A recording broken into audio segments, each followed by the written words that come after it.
리드 시험 준비, 어휴, 정말 머리 아프시죠? 네, 맞아요. 카테고리도 많고 외울 것도 너무 많아서요. 특히 그 중에서도 EQ, 그러니까 실내 환경 품질. 이 부분 때문에 보내주신 자료들을 보니까 정말 만만치가 않더라고요. 네. EQ 카테고리는 외울 숫자도 많고 기준도 복잡해서 많은 분들이 힘들어하시죠. 특히 어떤 항목에서 점수를 따고 어떤 항목은 그냥 방어만 할지 전략을 잘 세우는 게 중요하거든요. 맞아요. 그래서 오늘은 보내주신 그 리드 레퍼런스 가이드랑 샘플 문제들을 바탕으로 EQ 카테고리 공략의 첫 단추를 한번 제대로 꿰보려고 합니다. 좋습니다. 우리가 어떤 건물을 짓는다고 상상해 볼까요?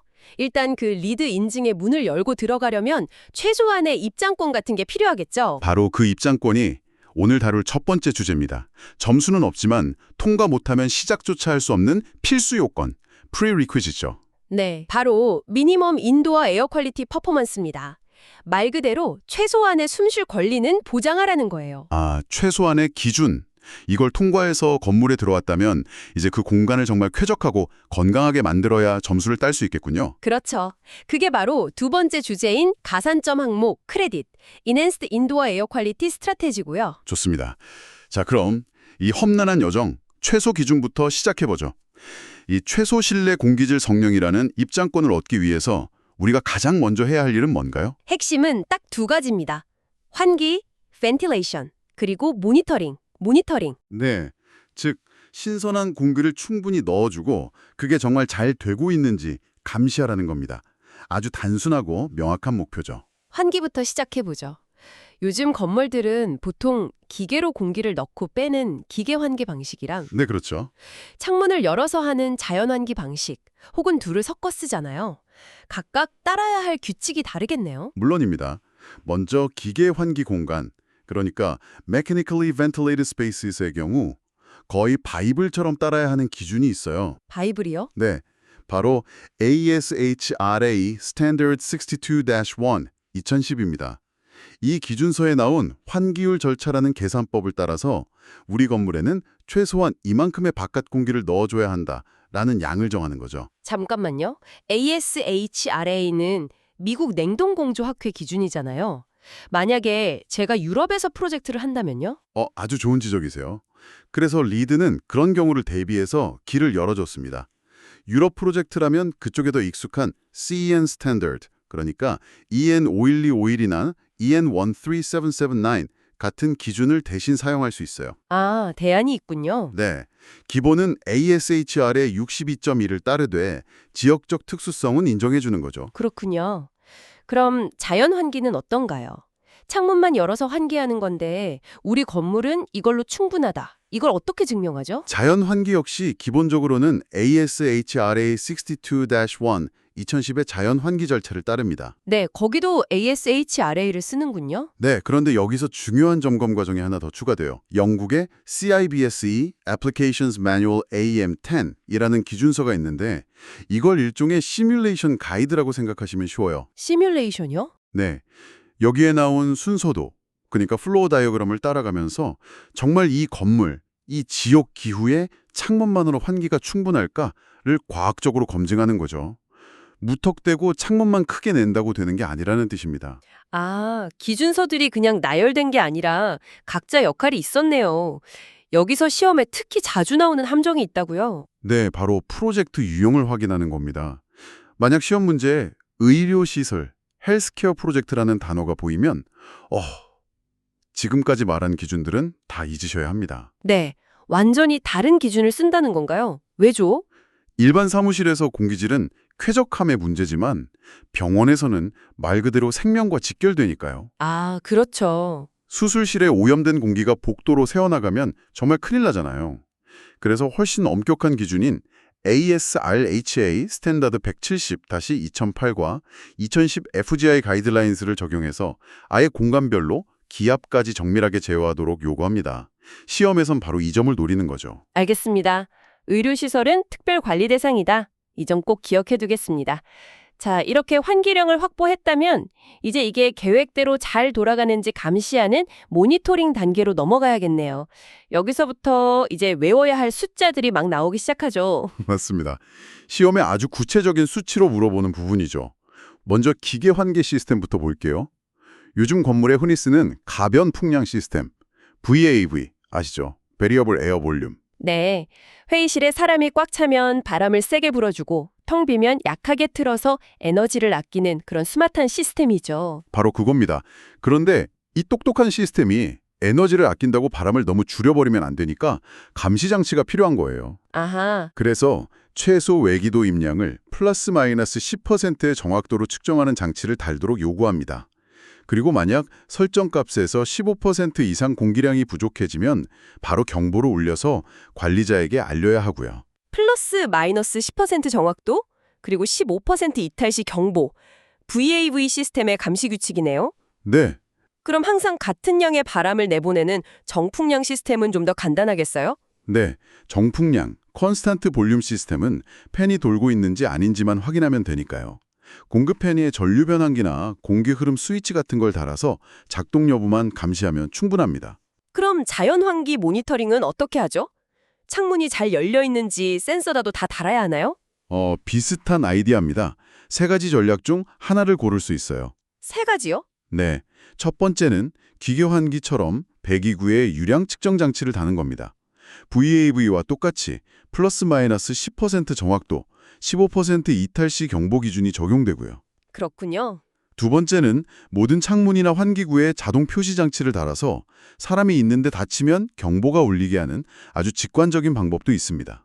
마지막 세 번째 방법이 시험에 단골로 나온다고 들었어요. 네, 가장 중요한 전략이죠. 각 방마다 이산화탄소 CO2 농도 모니터링 장치를 설치하는 겁니다. 아, CO2. 네, 사람이 숨을 쉴 때 CO2가 나오니까 농도가 높아진다는 건 환기가 잘 안 되고 있다는 가장 확실한 증거거든요. 여기서 시험 포인트. 이 센서는 바닥에서 3피트에서 6피트 사이에 설치해야 합니다. 3피트에서 6피트 사이요? 미터법으로는 900mm에서 1800mm 정도 되겠네요. 아, 그게 딱 서 있거나 앉아 있을 때 사람의 호흡이 이루어지는 높이, 즉 브리딩 존을 측정하라는 거군요. 정확합니다. 그 본질을 이해하면 숫자를 외우기가 훨씬 쉬워지죠. 자, 여기까지가 리드 인증의 입장권, 최소 실내 공기질 성능의 요구사항이었습니다. 좋습니다. 이 필수 요건은 말 그대로 기본을 지켰다는 의미고 여기서부터가 진짜 실내 공기질을 한 단계 끌어올려서 점수를 딸 수 있는 enhanced, 즉 향상된 전략으로 넘어가는 지점이네요. 네, 맞습니다. 최대 2점까지 받을 수 있는데 이건 어떻게 구성되어 있나요? 이 크레딧은 구조를 이해하는 게 아주 중요합니다. 두 가지 옵션으로 나뉘어 있어요. 옵션 1, Enhanced IAQ Strategies는 일종의 기본 패키지입니다. 기본 패키지요? 네, 이걸 모두 충족하면 1점을 받고요. 옵션 2, Additional Enhanced IAQ Strategies는 추가 선택 메뉴 같은 개념이에요. 여기서 하나를 골라 수행하면 추가로 1점을 더 받아서 총 2점을 획득하는 구조입니다. 패키지와 선택 메뉴라니 이해가 확 되네요. 그럼 먼저 1점을 따기 위한 기본 패키지, 옵션 1부터 열어보죠. 여기엔 뭐가 들어있나요? 환기 방식에 따라 내용물이 조금씩 다르지만 어떤 프로젝트든 공통으로 해야 하는 게 하나 있습니다. 바로 출입구 시스템이에요. 아, 건물 입구에 있는 발매트 같은 거 말씀이시죠? 이게 그렇게 중요한가요? 아주 중요합니다. 외부의 오염물질이 실내로 들어오는 걸 원천 차단하는 첫 번째 방어선이거든요. 그렇겠네요. 그래서 리드에서는 모든 주 출입구에 이동 방향으로 최소 10피트, 그러니까 약 3m 길이의 먼지 유입 방지 시스템, 예를 들어 그릴이나 매트 같은 걸 설치하라고 요구합니다. 그리고 이걸 매주 청소해서 관리해야 하고요. 10피트. 네, 10피트는 시험에 정말 자주 나오는 숫자니까 꼭 기억하셔야 합니다. 10피트. 신발에 묻은 먼지를 두세 걸음 걷는 동안 충분히 털어낼 수 있는 거리군요. 알겠습니다. 자, 기기 환기 시스템을 쓰는 건물은 이 패키지에 뭐가 더 추가되나요? 두 가지가 더 추가됩니다. 첫째는 실내 교차 오염 방지, 인테리어 크로스 컨테미네이션 프리벤션. 교차 오염 방지요? 네, 예를 들어 복사기나 프린터가 많은 인쇄실, 혹은 화학약품을 두는 청소도구함 같은 곳에서 나쁜 공기가 나올 수 있잖아요. 네, 특유의 냄새가 나기도 하고요. 그렇죠. 그 오염된 공기가 사무공간으로 퍼져나가지 않도록 해당 공간을 주변보다 낮은 압력, 즉 음압 상태로 만들고요. 공기를 독립된 배기 시스템으로 바로 빼내버리는 겁니다. 아, 오염원을 아예 격리하는 거군요. 맞습니다. 알겠습니다. 격리 조치를 하고 두 번째 추가 항목이 그 유명한 필터 요구사항이겠네요. 맞습니다. 바로 여과, 필터레이션 항목입니다. 외부 공기를 건물 안으로 공급하는 모든 환기 시스템에 매부 13 이상의 고성능 필터를 사용해야 합니다. 매부 13이요? 네, CN 기준으로는 클래스 F7에 해당하고요. 매부 13은 사실상 병원에서 사용하는 수준에 가까운 필터예요. 매부 13의 성능이 어느 정도인가요? 좀 더 쉽게 비유해 주실 수 있을까요? 우리가 집에서 쓰는 저렴한 필터가 축구공만한 큰 먼지를 거른다고 치면요. 네. MRB13은 탁구공만한 미세먼지나 바이러스 입자까지도 상당수 걸러낼 수 있습니다.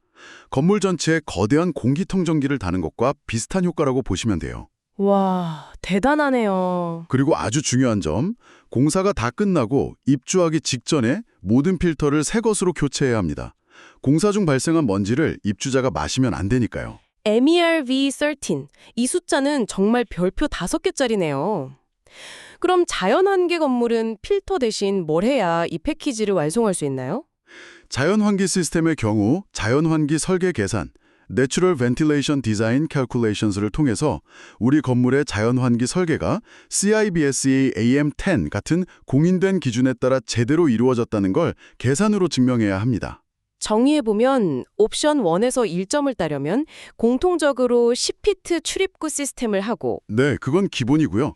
기계 환기면 교차 오염 방지랑 MERV13 필터까지, 자연 환기면 설계 계산 증명까지 해당하는 건 모두 다 해야 하는 거군요. 네, 그래서 패키지라고 말씀드린 겁니다. 옵션 1은 엔드의 개념이에요. 하나라도 빼놓으면 1점을 받을 수 없습니다. 자, 그럼 이제 추가 1점을 위한 선택 메뉴 옵션 2로 넘어가 보죠. 이건 훨씬 자유도가 높다고 하셨죠? 맞습니다.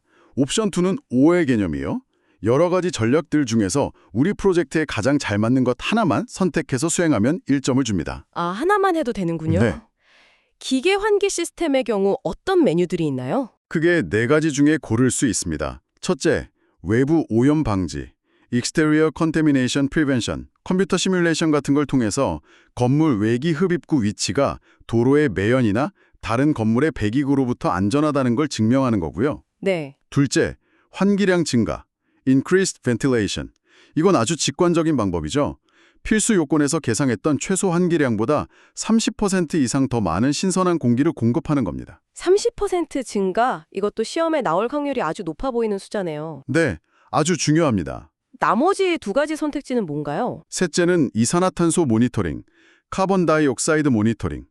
1000평방피트당 25명 이상이 있는 회의실이나 강의실처럼 인구 밀도가 높은 공간에 CO2 센서를 설치해서 농도가 높아지면 자동으로 환기량을 늘려주는 스마트 제어 방식입니다. 네, 그리고 마지막은요? 넷째는 추가 오염원 제어 및 모니터링으로 실험실이나 주방처럼 유해가스가 나올 수 있는 특정 공간에 가스 감지 센서와 경보 시스템을 설치하는 거고요. 잠깐만요. 그럼 옵션 1은 출입구 매트부터 MERV13 필터까지 모두 다 해야 1점인데 옵션 2는 환기량을 30% 늘리는 것 하나만 해도 1점이라는 건가요? 맞습니다. 점수는 같은데 조건의 무게가 상당히 달라 보이는데요. 핵심을 정확히 짚으셨네요.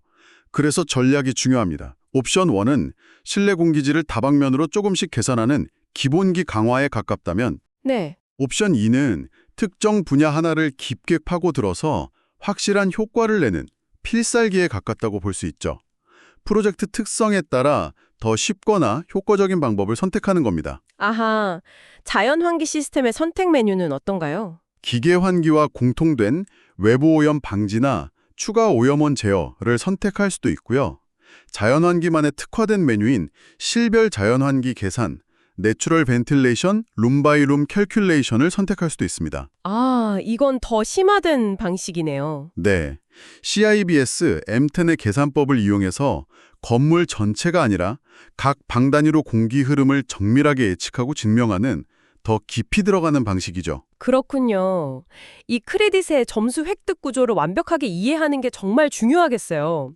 옵션 1은 패키지라서 모두 다 해야 1점. 네, 엔드고요. 옵션 2는 선택 메뉴라서 그중 하나만 해도 1점. 5입니다. 그리고 시험을 위해 반드시 외워야 할 숫자 3인방은 MERV 13 필터, 10피트 출입구 시스템, 그리고 30% 환기량 증가. 맞죠? 네, 그 세 가지는 이 크레딧의 알파이자 오메가입니다. 여기서 한 발 더 나아가고 싶은 분들을 위한 프로 팁도 하나 있습니다. 오, 그게 뭔가요? 모범 합능, exemplary performance라는 제도인데요. 모범 성능이요? 네.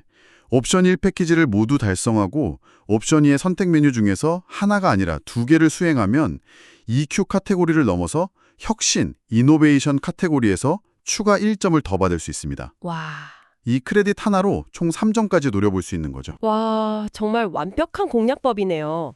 오늘 다룬 두 가지만 제대로 이해해도 EQ 카테고리에 대한 그 막연한 두려움이 자신감으로 바뀔 것 같습니다. 네, 그랬으면 좋겠습니다. 자, 그럼 마지막으로 정리해 보겠습니다. 최소 실내 공기질 성능은 리드 인준의 입장권 같은 필수 요건으로 ASHYR이 62.1을 기준으로 환기량을 확보하고 제대로 모니터링하는 게 핵심이고요. 그리고 향상된 실내 공기질 전략은 점수를 따는 가산점 항목인데 옵션 1 패키지와 옵션 2 선택 메뉴의 구조를 이해하는 게 중요합니다. 특히 머블 13 필터와 30% 환기량 증가 같은 핵심 수치를 통해 점수를 얻는다는 점을 기억하시면 되겠습니다. 좋습니다. 시험에 대한 내용은 여기까지 하고요. 마지막으로 이 기준들이 가진 더 큰 의미에 대해 한번 생각해 보면 좋을 것 같아요. 이 복잡한 숫자와 기준들 단순히 시험 합격을 위해서만 존재하는 건 아닐 테니까요. 네, 그래서 시험 공부를 넘어서 이런 질문을 한번 던져보고 싶습니다. 이 기준들은 단순히 점수를 위한 숫자가 아니라 우리가 매일 숨쉬는 공간의 질을 결정하는 아주 중요한 약속들이거든요. 네. 리드 인증을 받지 않는 일반 프로젝트를 설계한다고 한번 상상해 보세요. 설계자로서 법적 최소 기준만 겨우 맞추는 대신 오늘 우리가 이야기 나눈 머브 13 필터를 제한하거나 환기량을 30% 더 확보하는 작은 선택을 한다면 그 공간을 사용하는 사람들의 건강과 생산성에 어떤 긍정적인 영향을 미칠 수 있을까요? 정말 중요한 질문이네요. 보이지 않는 공기의 질을 높이는 그 작은 노력이 누군가의 하루, 더 나아가 인생의 질을 바꿀 수도 있겠다는 생각이 듭니다. 맞습니다. 시험 공부를 하시면서도 이 기준들이 가진 본질적인 가치, 즉 사람을 위한 더 나은 공간이라는 목표를 잊지 않으셨으면 좋겠습니다. 그 본질을 이해하면 복잡한 숫자와 기준들도 훨씬 더 의미 있게 다가올 겁니다.